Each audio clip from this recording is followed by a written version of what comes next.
indicators, not market related this time. We'll take you through our question of the day, Twitter trending topics, and of course some of the big stories of the day. Okay, so first up, our guest this morning, certainly going to get South Africans talking, and we're asking you to get involved in this one. So here's what we're asking you to do for us. Our guest this morning is former SABC COO, Claudie Motsoeneng. We invite you to share any comments or questions you have for him on his tenure at the public broadcaster. Join in this conversation at Morning Live SABC, hashtag Morning Live. Look forward to hearing from you. Indeed, indeed. And I know, and I've already seen comments to this effect where people are saying, why are you giving him any publicity? And we expected that one to come, but of course, it's a public broadcaster. Yeah. And we do advocate for a plurality of voices.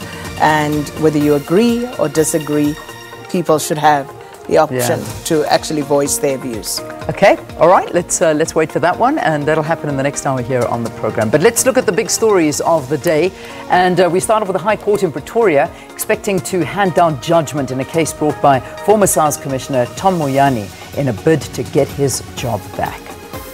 And then President Cyril Ramaphosa is expected to deliver a keynote address, this at the South African Local Government Association National Members Assembly, currently underway in Durban. In fact, we're going to be doing some crossings from there tomorrow morning. I'll be at that, so we'll give you some of the details from the SALGA conference. Now, the case involving Sibusiso Tshabalala, who shot and killed his son in Emmerdale, south of Johannesburg, is back in the Lenasia Magistrates Court.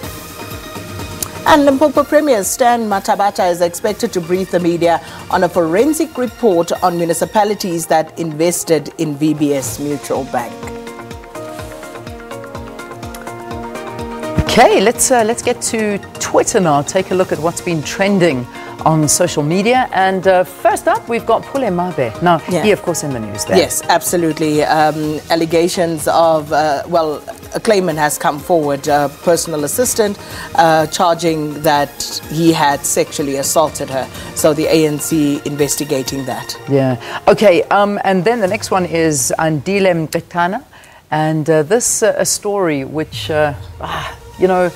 it just is upsetting, but nonetheless, there's a video doing the rounds of Andile calling for the killing of white people, basically saying for every one black life that's lost, let's kill 5 whites. Now, that is just, it's horrific, to say the least. And, I condemn it in the strongest possible terms. In fact, I condemn any form of violence. I think we all do, and it's important that we do put that condemnation out, because it's absolutely ridiculous. Yeah. But this is something that took place, as I understand, over the weekend in the Northwest Province at a rally that the BLF had held there. Yeah, just unacceptable. And I know the DA are jumping up and down, saying that this is unacceptable. I think they want to lay charges against him, and well, rightly so. Rightly so. We ought to be this even-handed in our condemnation of such acts.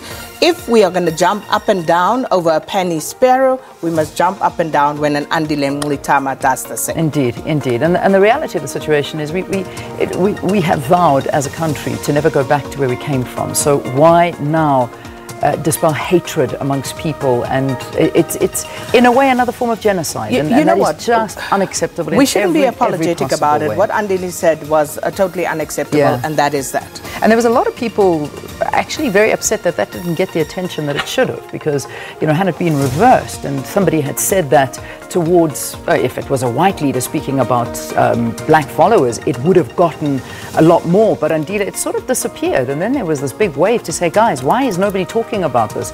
And then all of a sudden yesterday you saw it. I think people weren't talking about it because it wasn't out there. And now that people are seeing it, they are reacting to it. All right. Well, there you go. People are talking about it, and everybody having some huge views on that one. Queen Sono, now this is a big one, because I personally love this one. It's the very, very first time that there's an Africa Netflix original. And it's a story about a female spy, apparently, and our very own Pearl Thusi is part of this Queen Sono, and I think she's taken on the lead character in this, and I think this is absolutely fantastic. So well done to the producers and everybody behind Queen Sono, our first Netflix original. Well done. So that I was like, is this like supposed to be Quantico-esque?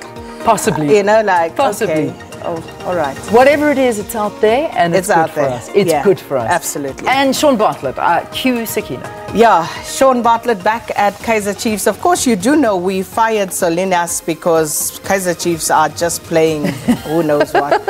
But they're playing netball. Yeah, and then cue the return of Ernst Middendorp as the coach. He was a Kaizer Chiefs coach before, and Sean Bartlett coming in as to assist him there. So that is why he is training. And many people happy about it. Me, I just want to see silverware. I really don't care. You don't care about who's there, just as long as they work. But I worry about the players. I honestly do. Okay, those are your trending topics for this morning, and we'll see what trends through the morning as well. Right now, let's get you a traffic update.